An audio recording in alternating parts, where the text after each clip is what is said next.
Ден трети от поста, четем 3 глава на Ездра.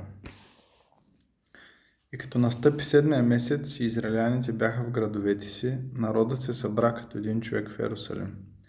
Тогава стана Исус, Йоседековия син, с братята си свещеници, Зоровавел, Салатиловия син, със своите съслужители, и издигнаха олтара на Израилевия Бог, за да принасят се изгаряния върху него според предписаното в закона на Божия човек Моисей.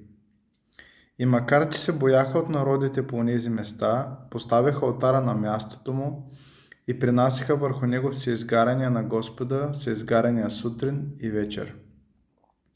И празнуваха празника на шатрите според предписаното и принасяха определените по брой всеизгаряния всеки ден. И от тогава насетне те извършваха постоянните всеизгаряния и приносите по новолунията и по всичките осветени Господни празници, както и тези на всеки го, който принасяше доброволен принос на Господа.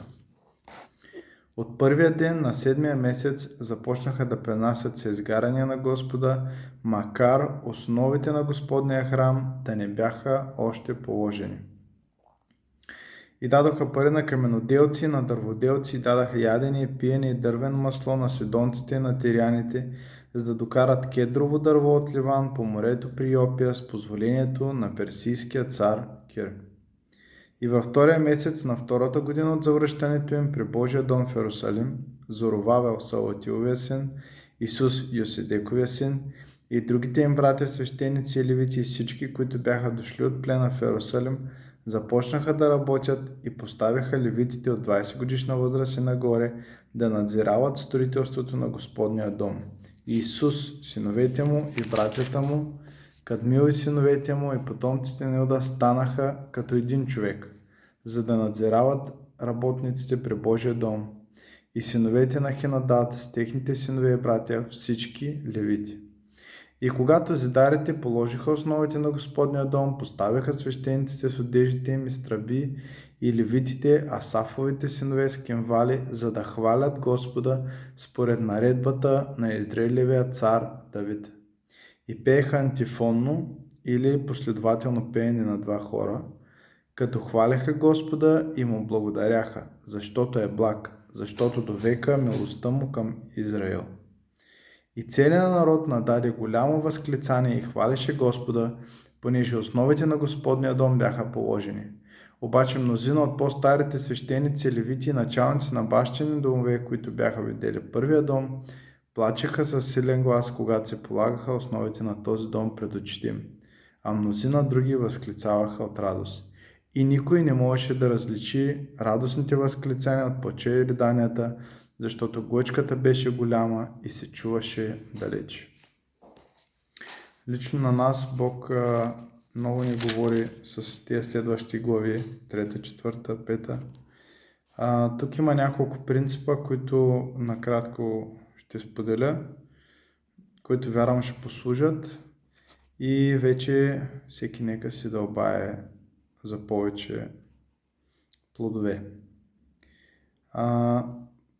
Първото е още в първия стих: и народа се събра като един човек в Йерусалим. Значи те бяха хора, които 70 години са били в плен.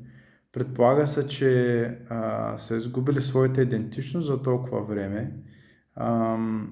И всеки гледа на себе си. Нали? Но това, което се случва, е точно обратното. Те се събират като един човек, защото имат една обща цел, имат посока, и всички, които са там, са хора, които са били подбудени в духа си да отидат и да построят Господния храм.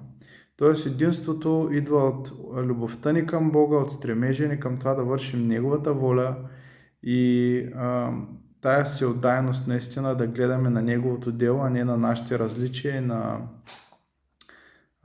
недостатъците на брата или сестрата.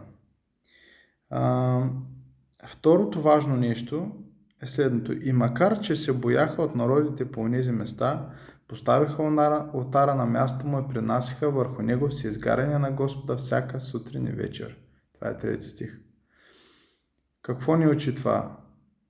Без значение какво се случва около нас, без значение какво ни притеснява или как дявола ни атакува с разни страхове, всеки от нас се бори с разни страхове.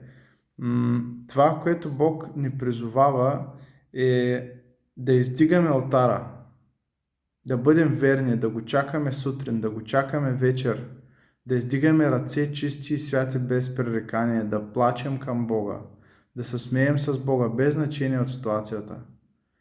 На първо място Бог иска да изградим личния алтар с Него.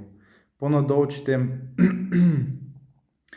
6 стих. От първия ден на 7-я месец започнаха да принасят се изгаряне на Господа, макар основите на Господния храм да не бяха положени. Какво ни говори това?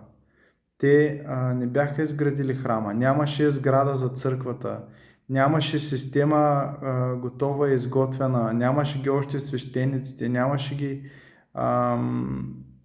олтарите и нали, двора, святото и пресвятото място.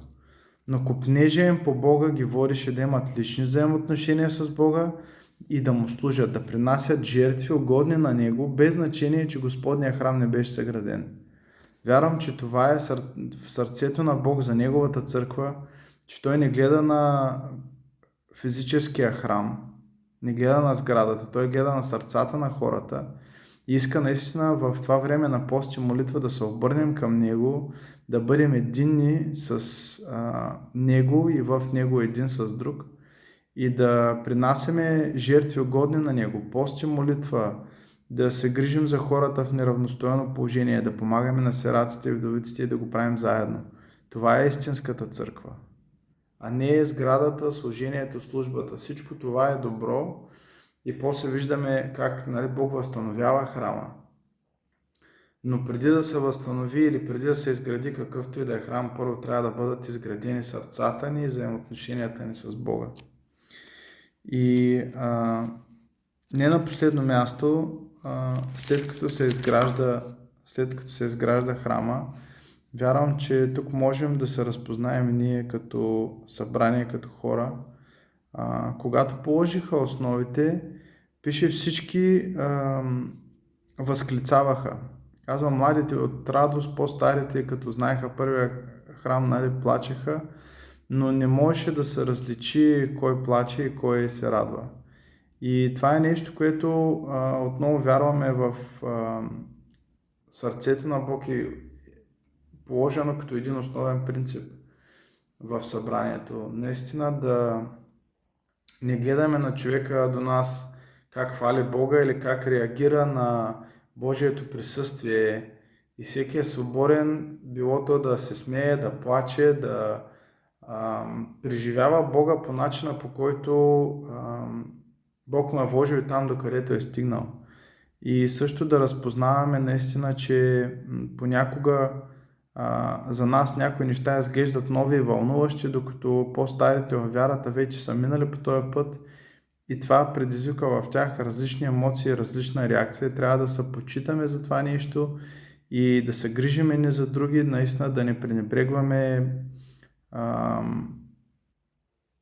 брата и сестрата заради начина, по който реагира на дадено нещо или на Божието присъствие.